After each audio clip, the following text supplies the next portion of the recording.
దేశంలో వివిధ రాజ్యాంగ వ్యవస్థలు తీవ్రమైనటువంటి ఒత్తిడికి గురవుతున్నాయి. ఆ వ్యవస్థలకు సంబంధించిన ప్రతినిధులు, చాలా సీనియర్లు, నిపుణులు కూడా ఆందోళన వ్యక్తం చేస్తున్నారు. అందులో న్యాయ వ్యవస్థ ఒకటి. న్యాయ వ్యవస్థ రాజ్యాంగ పరిరక్షణకు సంబంధించిన కీలక బాధ్యత కలిగి ఉంది.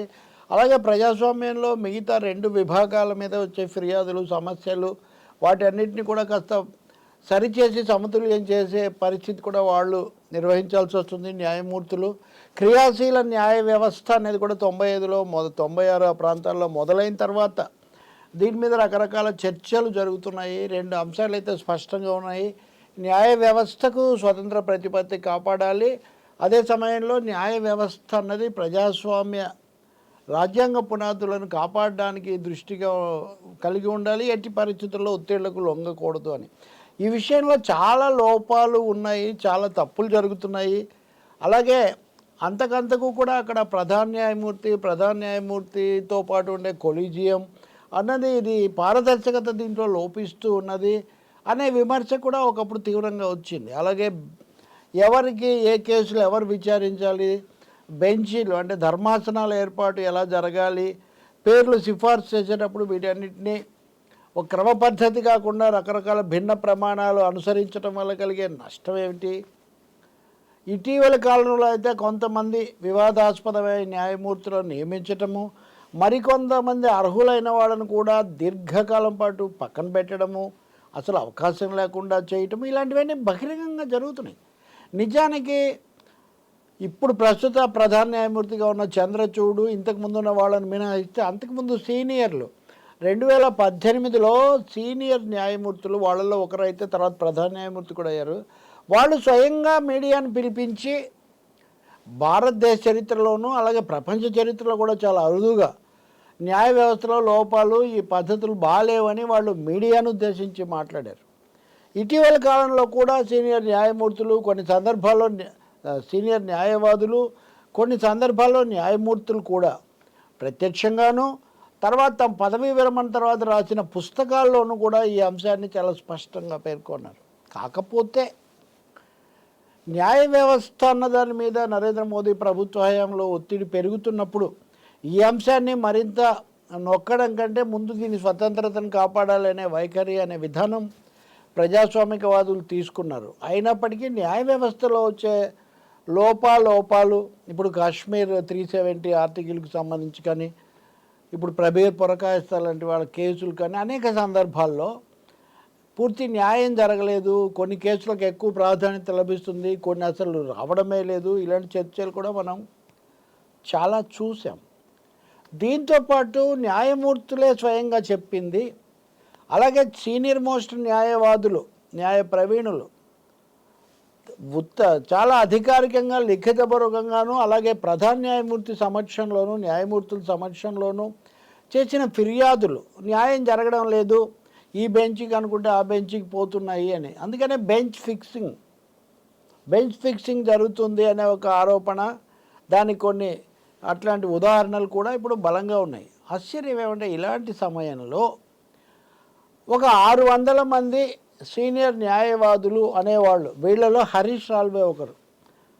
హరీష్ సాల్వే ఇటీవల కాలంలో ఆయన చాలా ప్రసిద్ధమైన రాజకీయ కేసు వాదించారు కదా, ఆయనతో సహా చతుర్వేది, అగర్వాల్, ఇంకా కొంతమంది, నిజానికైతే 600 మంది అంటున్నప్పటికీ అందులో బాగా తెలిసిన పేరు హరీష్ సాల్వేదే. మిగిలినవి ఇతరులకు తెలియదు, లీగల్ ఫ్రెటర్నిటీలో తెలిసి ఉండొచ్చు. కానీ వాళ్ళు ఆ లేఖలో విచిత్రంగా ఈ ఆరోపణలను ఖండిస్తూ ఉన్నారు, ఈ విమర్శలను ఖండిస్తూ ఉన్నారు.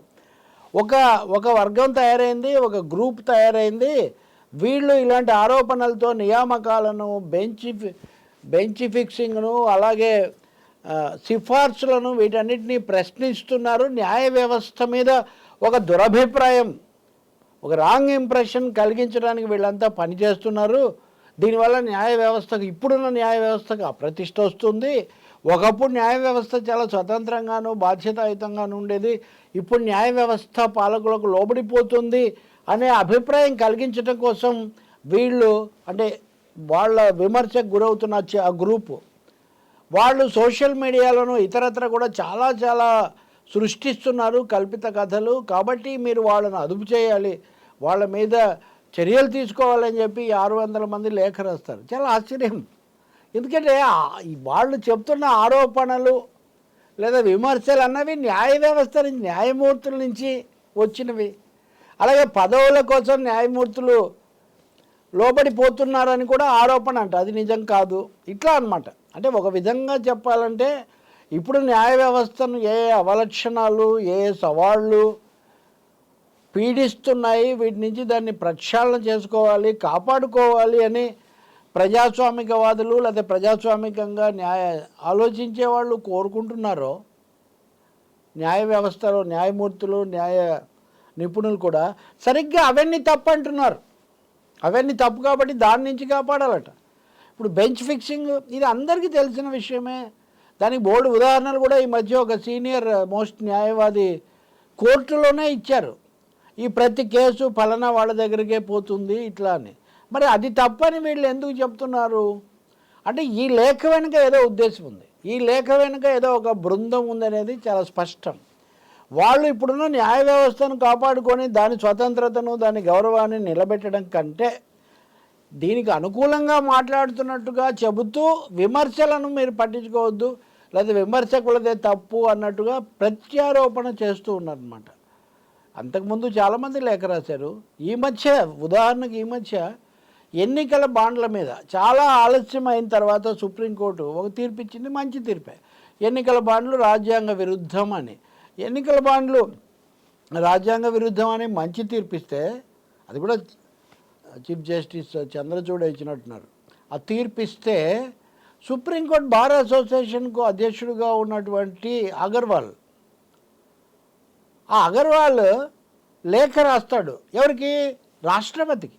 ఏమని అంటే సుప్రీంకోర్టు ఇచ్చిన తీర్పు బాగాలేదు, ఇది రాజ్యాంగ స్ఫూర్తిని ఉల్లంఘిస్తుంది, ఈ తీర్పు ప్రకారం ఎన్నికల బాండ్లు ఎవరు కొన్నారో వాళ్ళ పేర్లు కనుక బయటికి వస్తే ఇక్కడ పారదర్శకత, వాళ్ళ సీక్రసీ గోప్యత హక్కుకు భంగం కలుగుతుంది, కాబట్టి రాష్ట్రపతిని జోక్యం చేసుకొని ఈ తీర్పు అమలు కాకుండా చూడమని ఆ సుప్రీంకోర్టు బార్ అసోసియేషన్ అధ్యక్షుడు అగర్వాల్, సమ్మదర్ అగర్వాల్ ఏదో ఉంది పేరు కూడా, ఆయన తన అధికార హోదాలో లేఖ రాశాడు. దీన్ని bar association, Supreme Court bar association ఖండించింది. ఆయనది పూర్తిగా వ్యక్తిగతమైన అభిప్రాయం, మేము దీంతో ఏమాత్రం ఏకీభవించటం లేదు అని. నేను 2 లేఖలు ఇక్కడ ఉదాహరిస్తున్నాను, ఇంకా ఉన్నాయి చాలా అనేక దశల్లో రాసినవి. ఈ మధ్యకాలంలో సీనియర్ న్యాయవాదులు కూడా కొంతమంది రాసినవి, కోర్టులో కూడా స్వయంగా ప్రధాన న్యాయమూర్తి చంద్రచూడు, ఇతర సీనియర్ న్యాయమూర్తులు కూడా విన్న వాదనలు కూడా ఉన్నాయి. అంటే ఏదో జరుగుతుంది. కోర్టు మీద దాడి అనే ఒక అభిప్రాయం కలిగించడానికి న్యాయ వ్యవస్థను కాపాడుతున్నట్టుగా మాట్లాడుతూ దాని స్వతంత్రతను, దానివల్ల ప్రజలకు రాజ్యాంగపరంగా లభించాల్సిన రక్షణను దెబ్బతీసే ఒక పెద్ద ప్రయత్నం ఏదో జరుగుతుంది. ఆ లేఖలో ఇంకో మాట అంటారు, న్యాయ వ్యవస్థకు సొంత పునాది లేదా సొంత బలం లేని చోట్ల ఏ విధంగా మాట్లాడుతున్నారో మన దేశంలో కూడా కోర్టుల గురించి అలాగే మాట్లాడి కించపరుస్తున్నారు అని. కించపరిచే వాళ్ళు ఎవరైతే ఒత్తిడి చేస్తున్నారో తమ రాజకీయ బలంతో వాళ్ళని గురించి కదా ఆలోచించాలి. అది వదిలేసి ఇక్కడ ఎవరో విమర్శకులది తప్పైనట్టు, ఇక్కడ ఉన్న లోపాలు నిజం కానట్టు చెప్తూ వీటన్నిటిని కూడా ఒక విధంగా కప్పిపుచ్చే పెద్ద ప్రయత్నం జరుగుతున్నట్టు కనిపిస్తుంది. ఇంకా చూడాలి దీని మీద ఎలాంటి స్పందనలు వస్తాయో. కానీ న్యాయ వ్యవస్థలో భిన్న శక్తుల మధ్య, భిన్న ధోరణుల మధ్య సాగుతున్న తీవ్రమైన వైరాన్ని, వైరుధ్యాన్ని 600 మంది మూకుమ్మడిగా రాసినటువంటి లేఖ ప్రతిబింబిస్తుంది. దీని మీద మరి ప్రధాన న్యాయమూర్తి కానీ ఇతర న్యాయమూర్తులు కానీ ఏమన్నా స్పందిస్తారా? అలాగే బార్ అసోసియేషన్ గతంలో వాళ్ళ అధ్యక్షుడి పేరుతో వచ్చిన దాన్ని అది ఆయన వ్యక్తిగతం అని చెప్పినట్టే ఇప్పుడు కూడా న్యాయవాదులకు సంబంధించిన సంఘాలు, ముఖ్యంగా సీనియర్లు ఎలా దీని మీద అభిప్రాయం వ్యక్తం చేస్తారు? మూడవది ఏలిన వారు అంటే ప్రభుత్వంలో ప్రభుత్వాధినేతలు, న్యాయశాఖ మంత్రులు, ఇతర సంబంధితమైన వాళ్ళు ఎలా మాట్లాడతారు అవన్నీ మనం చూడాలి. కానీ ఒకటైతే చాలా స్పష్టం, న్యాయ వ్యవస్థలో అనేక లోపాలు ఉన్నాయి. ఇవి క్రమ పద్ధతిలో దాని యొక్క స్వతంత్రతను దెబ్బతీస్తున్నాయి. అనేక సందర్భాల్లో ఆ ఒత్తిళ్ల వల్ల ప్రజలకు అందాల్సిన ప్రయోజనాలు అందకుండా పోతున్నాయి. సమర్థులైన వాళ్ళు అలాగే నిఖార్సుగా పనిచేసే అనేక మంది అర్హతలు ఉన్నప్పటికీ కూడా పదవులు పొందలేకపోతున్నారు. అలాగే వంకర మార్గాల్లోనూ అనుసరించటం వల్ల ఒత్తిడి తీసుకొస్తూ ఉన్నారు. కాబట్టి దీన్ని చక్కదిద్దుకోవడం చాలా ముఖ్యం తప్ప, ఇప్పుడేదో అద్దం చూసుకుంటే అద్దంలో మనం సరిగ్గా కనపడలేదు అంటే మన మొహం కడుక్కోవాలి, కానీ అద్దాన్ని పగలగొట్టడం కాదు కదా. ఇక్కడ కూడా విమర్శకుల మీద దాడి చేయటం కాదు, విమర్శలో నిజాన్ని గుర్తించి వ్యవస్థను చక్కదిద్దుకోవడం ఇక్కడ చాలా ముఖ్యం. దీనికి సంబంధించిన మరిన్ని వివరాలు బహుశా మనకు తొందరలో రావచ్చు.